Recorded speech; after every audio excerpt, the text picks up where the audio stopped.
आज सबसे पहले बात उस सिस्टम की जो गुजरात के मोरबी में 134 लोगों की कॉन्ट्रैक्ट किलिंग के लिए जिम्मेदार है। शब्द को बहुत ध्यान से समझिएगा। 134 लोगों की कॉन्ट्रैक्ट किलिंग। जानते हैं लोगों की मौत की सुपारी कितने में ली गई थी? 17 रुपए में, सिर्फ 17 रुपए में मौत का टिकट। जानते हैं इन लोगों की जान लेने में सिस्टम को कितना समय लगा? 15 सेकंड, सिर्फ 15 सेकंड। जानते हैं इस एक लापरवाही ने कितने परिवारों को हमेशा हमेशा के लिए बर्बाद कर दिया? 134 परिवारों को 17 रुपए, 15 सेकंड, 134 परिवार तबाह।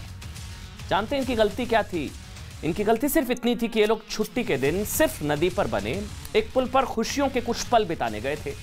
एक ऐसा पुल जो अंग्रेजों के जमाने में बना था, जिसे भारतीयों ने बार बार संवारा, और इस बार तो करोड़ों रुपए खर्च करके ऐसा संवारा कि 2-4 दिन भी नहीं टिक सका ये पुल। 134 लोगों की मास किलिंग हुई है। ये कोई हादसा नहीं है, ये हत्या है। 134 लोगों की मास किलिंग। 134 लोगों को एक साथ जिंदा नदी में डुबोकर मार डाला गया। आज हम सिस्टम के ऐसे ही कॉन्ट्रैक्ट किलर्स का पर्दाफाश करेंगे। आज हम आपको यह भी बताएंगे कि सरकार देखिए कोई भी हो, लेकिन कैसे सिस्टम के ये जो कॉन्ट्रैक्ट किलर्स है ना, पूरे देश के सिस्टम की जड़ों को खोखला कर रहे हैं।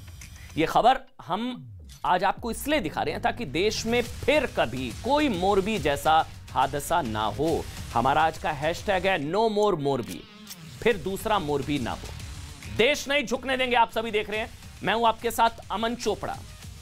लोगों की कॉन्ट्रैक्ट किलिंग करने वाले इसी सिस्टम ने गुजरात के मोरबी में 134 लोगों को एक झूलते पुल से सीधे शमशान घाट पहुंचा दिया। 134 लोग जो इस भयानक हादसे के चश्मदीद हैं, उन्होंने बताया कि उन्होंने जिंदगी में इस हादसे से बुरा और कुछ नहीं देखा। हादसे के शिकार लोगों में बच्चे भी थे जो रो रहे थे, चीख चीख कर बचाने की मन्नतें मांग रहे थे। कोई नहीं बचा पाया। लोगों के सामने ही एक गर्भवती महिला तड़प तड़प कर मर गई। एक बेबस भाई अपनी 6 वर्ष की बहन को छटपटाते हुए नदी में डूबता देखता रहा। सब बेबस, कोई कुछ नहीं कर पाया। इस हादसे के बाद बहुत बड़ी संख्या में लोग ये मानते हैं कि ये सिस्टम जो है वो गुजरात की बीजेपी की सरकार का था।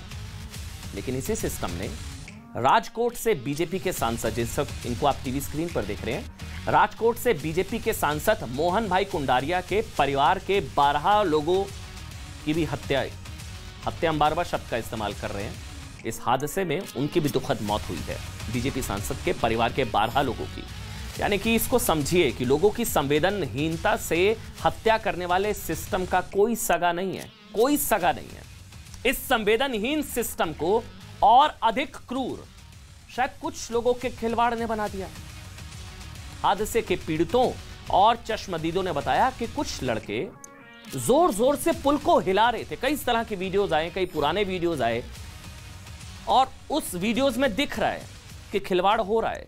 इस हादसे में मौतों की बड़ी संख्या की दूसरी बड़ी वजह नदी का सीवर युक्त पानी भी था। इस खबर को बहुत तफसील से समझिएगा कि पूरा मामला क्या है। दूसरी बड़ी वजह नदी का सीवर युक्त पानी भी था, जिसकी वजह से बचाव कार्यों में बहुत ज्यादा परेशानी आई, ज्यादा लोगों को नहीं बचाया जा सका। इस हादसे के बाद एनडीआरएफ का रेस्क्यू ऑपरेशन जारी है। 100 से ज्यादा लोगों को रेस्क्यू किया जा चुका है। लेकिन अभी भी कई ऐसे लोग हैं जिनका कहना है कि उनके परिवार के सदस्यों का अभी तक कोई अता पता नहीं है। इसलिए अभी भी आशंका जताई जा रही है कि कुछ लोगों के शव हो सकता है अभी भी नदी में हो। इसलिए एनडीआरएफ का कहना है कि नदी के सीवर युक्त पानी की वजह से रेस्क्यू ऑपरेशन में बहुत प्रॉब्लम्स आ रही हैं। सीवर युक्त पानी की वजह से कुछ जगहों पर कीचड़ है, विजिबिलिटी कम है, दिन में भी विजिबिलिटी कम है, लेकिन फिर भी एनडीआरएफ की तरफ से यह ऑपरेशन चलाया गया। कई जिंदगियों को बचाया गया, 100 से ज्यादा। लेकिन कुल मिलाकर सच यह है कि सिस्टम ने धृतराष्ट्र की तरह आंखों पर पट्टी बांधी हुई थी। किसी को इस बात से फर्क नहीं पड़ता है कि 100 साल पुराना पुल अगर लोगों के भार से टूट गया तो क्या होगा। किसी को फर्क नहीं पड़ा। इस डेथ पुल के ठेकेदारों ने क्यों नहीं सोचा कि 100 वर्ष से भी ज्यादा पुराना पुल टूटा तो अस्पतालों में मॉर्चरी भर जाएंगी, शमशान भर जाएंगे, जैसा हुआ भी। तो हम आज ये सवाल उठा रहे हैं, देश नहीं झुकने देंगे कि क्यों ना हो कि भाई सिस्टम के इन ठेकेदारों के खिलाफ मर्डर का केस दर्ज होना चाहिए, मर्डर का केस दर्ज होना चाहिए ना।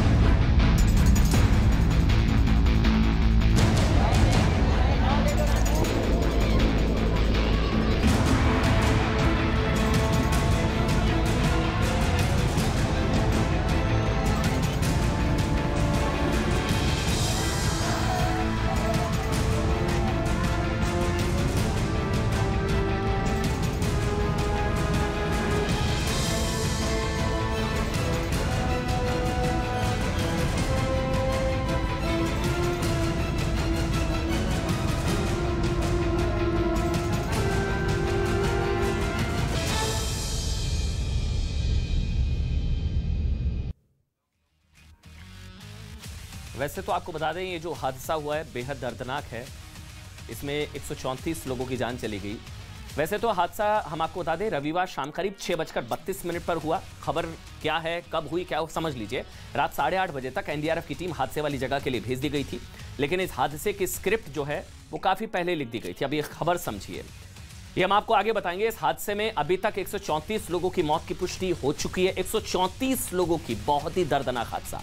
सैकड़ों लोगों को रेस्क्यू कर लिया गया है, जबकि दर्जन भर से ज्यादा लोगों का अभी तक कोई पता नहीं है। अभी भी बताया जा रहा है कि कई लोग हो सकता है अभी भी इस पानी के नीचे हो। कहा जा रहा है कि हादसा पुल पर, समझिए, हादसा पुल पर क्षमता से ज्यादा लोगों की वजह से हुआ, ओवर कैपेसिटी। चश्मदीदों का तो यहां तक कहना है कि पुल पर हादसे के वक्त 400 से 450, कुछ लोग बता रहे 500 लोग मौजूद थे इस पुल के ऊपर। ये देखिए वो तस्वीरें भी हैं, जबकि पुल की क्षमता सिर्फ 100 लोगों की थी। जो पुल 133 लोगों के लिए मौत का पुल बन गया, वो दरअसल मच्छू नदी पर बना है और नदी में सीवर का पानी भी मिलता है। इस हादसे के बाद अब समझिएगा जो मैं आपको बता रहा हूं, 9 लोगों को गिरफ्तार कर लिया गया है। 9 लोगों में 2 मैनेजर्स हैं ओरेवा के, ये अपडेट है इस वक्त जो मुझे मिल रहा है। 9 लोगों को गिरफ्तार किया गया है और इन 9 लोगों में 2 ओरेवा के मैनेजर्स हैं, 2 टिकट क्लर्क्स हैं, 2 कॉन्ट्रैक्टर्स हैं और 3 सिक्योरिटी गार्ड्स हैं। मैं फिर से रिपीट कर रहा हूं, ये जानकारी अभी मिली है। 9 लोगों को गिरफ्तार किया गया, हिरासत में लिया गया। 2 ओरेवा कंपनी के मैनेजर्स हैं, 2 टिकट क्लर्क्स हैं, 2 कॉन्ट्रैक्टर्स हैं और 3 सिक्योरिटी गार्ड्स हैं। इन सबके खिलाफ धारा 304 लापरवाही से मौत, धारा 308 गैर इरादतन हत्या, धारा 114 यानी कि अपराध के लिए उकसाने की एफआईआर दर्ज कर ली गई है।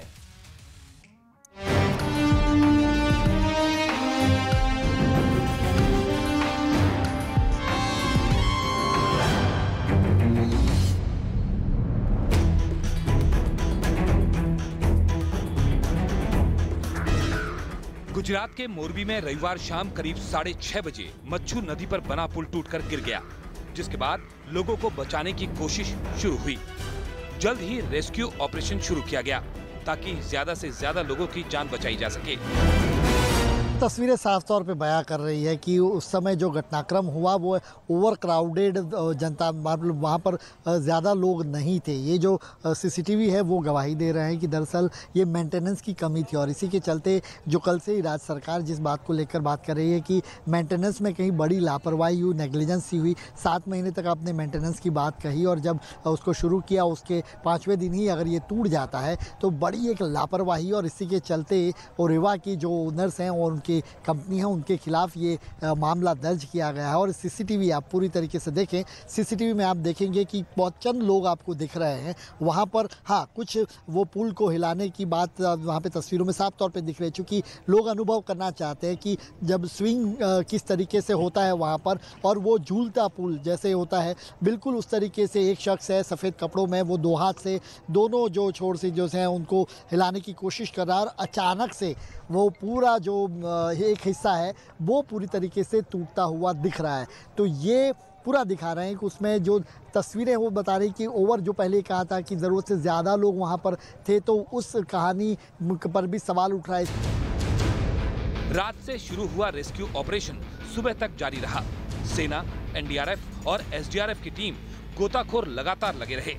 न्यूज़ 18 की टीम भी रात से ही मौके पर मौजूद थी ताकि ग्राउंड जीरो से पल पल की खबर आप तक पहुंचती रहे। असल समस्या और चुनौती जो है वो जो बीच की गहराई है, वहां पर अगर कोई फंसा हुआ है या जो शव वहां पर है उन्हें निकाले जाने की है। किनारे पर वैसे भी बहुत कम पानी होता है और ऐसी स्थिति में जो भी है वो कल शायद जब ये हादसा हुआ होगा उस वक्त भी शायद चलकर या तैरकर बाहर निकल पाए होंगे। अब ये ऊंचाई भी जरा अयाज अगर आप दिखा पाए कितना ऊंचा ये पुल और वहां से नीचे जो गिरा होगा उसका क्या हाल होगा। और ये जो बीच की गहराई है ये तकरीबन 30 फीट की बताई जा रही है, 25 से 30 फीट की एक गहराई है।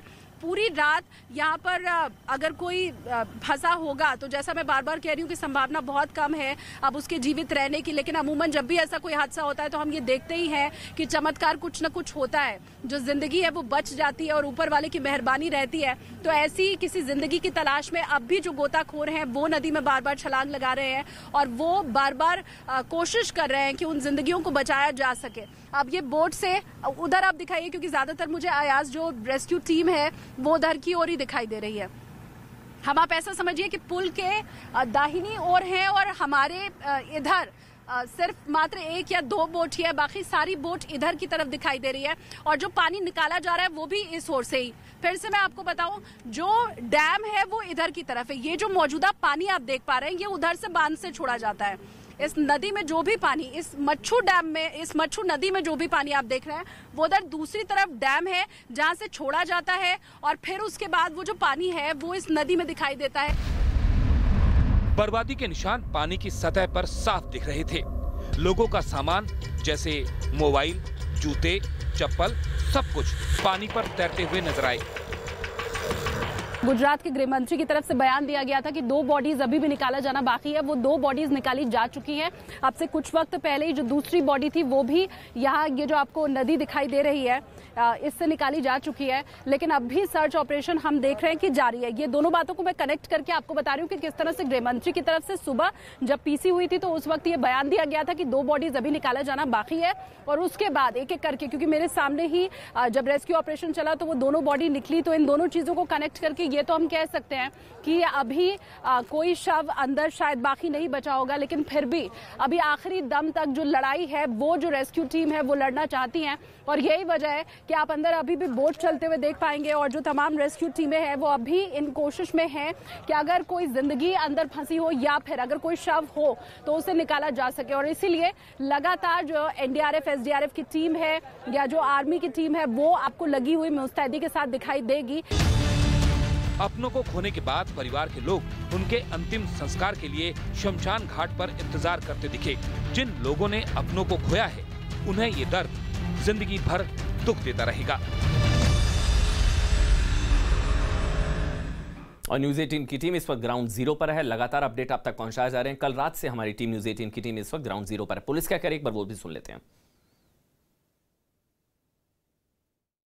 जिन लोगों ने अपना जीवन खोया है उनके प्रति मैं शोक की लागनी व्यक्त करता हूं और काफी दुख के साथ हम लगभग 2 दिन तक 24 घंटे तक काफी लोगों का एक करुण दृश्य हमने भी देखा है। हमारा इरादा शुरू से ही आरोपियों के विरुद्ध में कड़क से कड़क या सख्त से सख्त सजा लेने का, दिलाने का और एक दाखला बैठने का प्रयास हमने कल जो एफआईआर की है उसमें किया गया है। जो हैंगिंग ब्रिज था वो कोलैप्स हुआ है, उसके कोलैप्स की वजह से काफ़ी लोग उसमें पानी में गिरे हैं। पानी में गिरने के बाद काफ़ी लोगों की डेथ हुई है, लेकिन पुलिस का और प्रशासन का इतना फास्ट रिस्पॉन्स इस पूरी प्रक्रिया के तहत हुआ है कि तुरंत मोरबी पुलिस, मोरबी के पब्लिक, सब लोगों ने एक उत्तम दाखला मानवता को बचाने के लिए कल किया है। चलिए अब आपको कुछ ऐसी जानकारी देते हैं जिससे आप ये अंदाजा लगा पाएंगे, आपके लिए आसान होगा कि इस पुल हादसे के कॉन्ट्रैक्ट किलर्स, क्योंकि ये तो कॉन्ट्रैक्ट किलिंग है, तो कॉन्ट्रैक्ट किलर्स यानी कि मौत की ठेकेदारी किसने ली थी। झूलता ब्रिज जो है इसको दरअसल झूलतो ब्रिज नाम से जाना जाता है। ये अंग्रेजों के जमाने का है। जैसे आप गए होंगे ना ऋषिकेश, वहां ऋषिकेश के लक्ष्मण झूला की तरह ये भी झूलता है, इसलिए इसे गुजराती में झूलतो पुल कहा जाता है। समझिए 26 अक्टूबर यानी कि हादसे के 4 दिन पहले ही मोरबी सस्पेंशन ब्रिज का उद्घाटन किया गया, 4 दिन पहले, जिसका मैनेजमेंट ओरेवा नाम की कंपनी को दिया गया। ओरेवा को मार्च 2022 के पुल के रखरखाव का कॉन्ट्रैक्ट मिला था, मार्च 2022 में दिया गया। करीब 7 महीने की मेंटेनेंस के बाद, मतलब मरम्मत के बाद, वैसे मरम्मत तो पता नहीं, रंग रोगन हुआ है सिर्फ, 7 महीने की मेंटेनेंस के बाद पुल को आम लोगों के लिए खोल दिया गया। अब लोग कह रहे हैं कि मरम्मत छोड़िए, सिर्फ रंग रोगन करके सौंप दिया गया और फिर यह हादसा हुआ। इस